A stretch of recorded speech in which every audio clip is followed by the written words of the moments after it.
মহাকাশে ঘটতে চলেছে এক অবিশ্বাস্য ঘটনা। আমাদের চেনা চাঁদের পাশে আসতে চলেছে আরও একটি উপগ্রহ। তবে এটি কোনো সাধারণ চাঁদ নয়, এটি আসলে একটি গ্রহাণু। নাম তার 2024 PT5, যা পৃথিবীর নতুন মিনি মুন হিসেবে পরিচিত হবে। শুনুন এর চমকপ্রদ গল্প। 2024 সালের 7 আগস্ট বিজ্ঞানীরা এই গ্রহাণুটির সন্ধান পান। এটি চাঁদের মতো আকারের নয়, এর ব্যাস মাত্র 10 মিটার বা প্রায় 33 ফুট। কিন্তু এত ছোট হওয়া সত্ত্বেও এটি পৃথিবীর জন্য অত্যন্ত গুরুত্বপূর্ণ হতে চলেছে।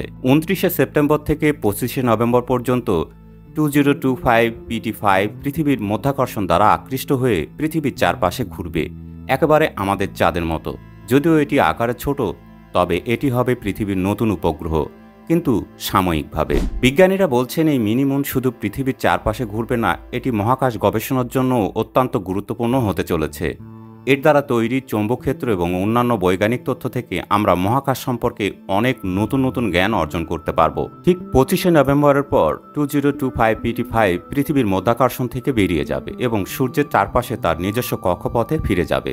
তবে ধ্বংস হবে না, বরং মহাকাশে আরও এক বিস্ময়কর সফর শুরু করবে। এই অসাধারণ ঘটনা পৃথিবীর এবং মহাকাশ বিজ্ঞানের ইতিহাসে এক বিরল অধ্যায় হতে চলেছে। 2 মাসের জন্য হলেও আমাদের পৃথিবীর 2টি উপগ্রহ থাকবে। এ এক নতুন অধ্যায়। মহাকাশের অসীম রহস্যের আরেকটি পাতা উন্মোচিত হচ্ছে। আপনাদের কি মনে হয়, চাঁদের পাশে আরেকটি চাঁদ দেখার অনুভূতি কেমন হবে? কমেন্টে অবশ্যই জানাবেন। সাবস্ক্রাইব করুন আমাদের চ্যানেল এবং যুক্ত থাকুন মহাকাশের অবিশ্বাস্য সব ঘটনার আপডেট পেতে।